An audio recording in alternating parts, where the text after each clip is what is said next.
My name's Dennis Mitchell. I've been coaching, elite athletes for about 10 years now. When you're a coach, you give your athletes the information that they need and you help them to be able to translate that information.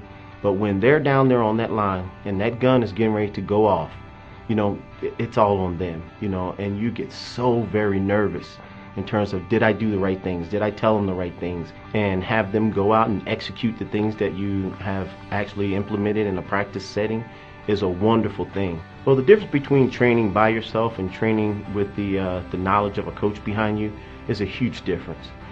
He's there to fine-tune the things that you do best as an athlete. So yes, as an athlete, you can come to practice with a huge amount of determination to want to win, but a coach is there to help you figure that out. A coach is there to help you answer the questions that you pose to yourself on a day-to-day basis.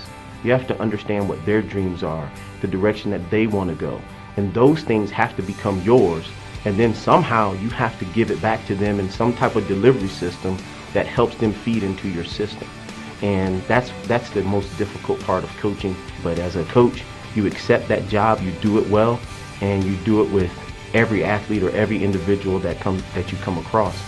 When an athlete crosses the line and they haven't done the job that they're supposed to do, or they haven't run the race that they're supposed to run, your job as a coach is to be able to, one, point out the things that they did do wrong, but also point out the future and the things that the future holds for them.